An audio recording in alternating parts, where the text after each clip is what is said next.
Guys, so we're back with another how-to.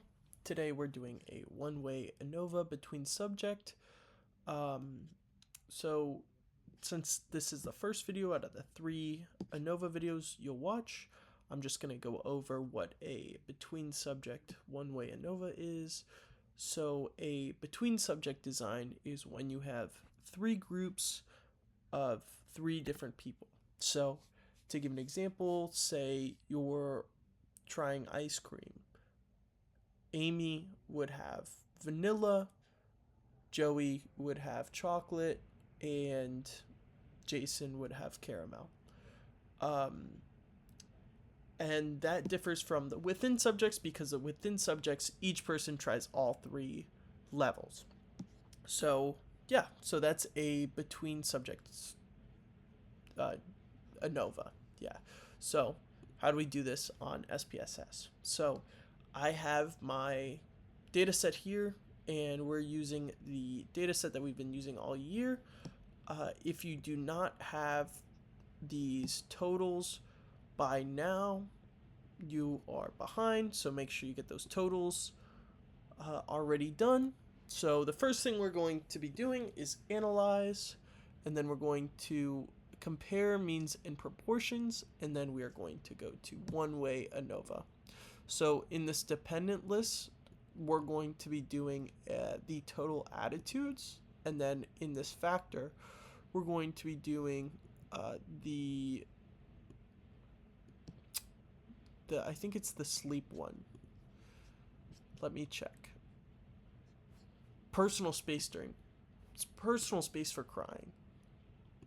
So that is going to be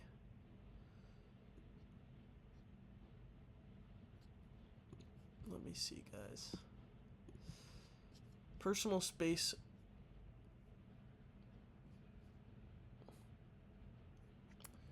should be around Q12. Okay, yeah, it is Q12. And then we're going to put that into the factor. We're going to go to post hoc. We're going to select Tukey. And then we're going to click continue. And then we're going to options. And then we're going to do the descriptives. We're going to click continue. And then contrast. Don't worry about that. And then, yeah, so we're just going to click OK. And now that we're here, we have a bunch of different tables. And I'm sure you're wondering, what does this all mean? And I got you. I'll let you know. So this descriptives are just the means of each factor of the dependent variable, and then the ANOVA, we're going to get our F value here. The effect sizes, don't worry about that. And then we're doing the multiple comparisons. So the Tukey, basically what it does is it compares the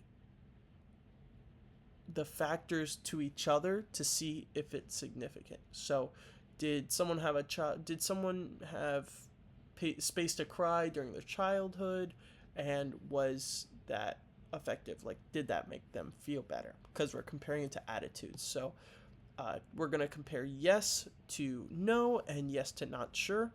If we look all the way over here, we see the significance is 0.027.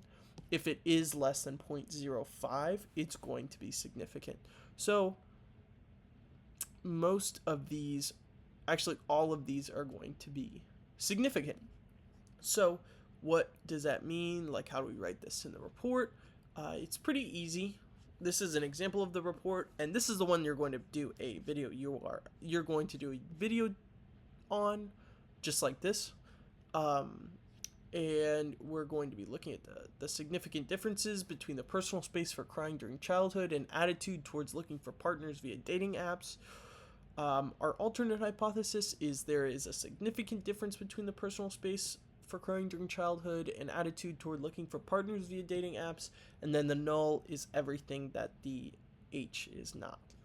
So in this table, we're including our means from our descriptives, our F value that we find here, and then our between and within subgroups degrees of freedom.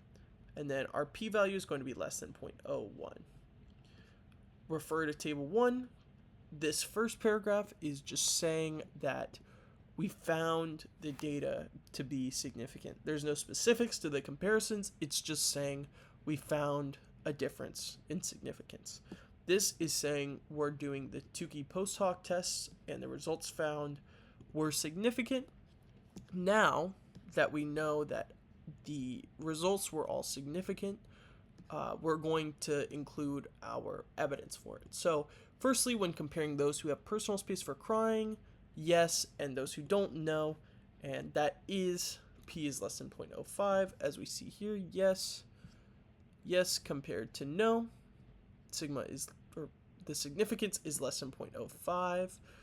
It was found that people who do not have personal space to cry, m equals 20.91. We see this in the descriptives right here. Have more positive attitudes towards looking for partners via dating apps, and then the mean for that is right here. Secondly, when comparing those who have personal space and those who are not sure, p is significant about the availability of personal space to cry. Those who have personal space have more positive attitudes compared to those who are not sure. Thirdly, when comparing those who do not have personal space for crying and those who are not sure, p is less than 0.01. Those who do not have personal space have more positive attitudes compared to those who are not sure. The null hypothesis is rejected and the alternate hypothesis is accepted. Thank you guys. That's it for this.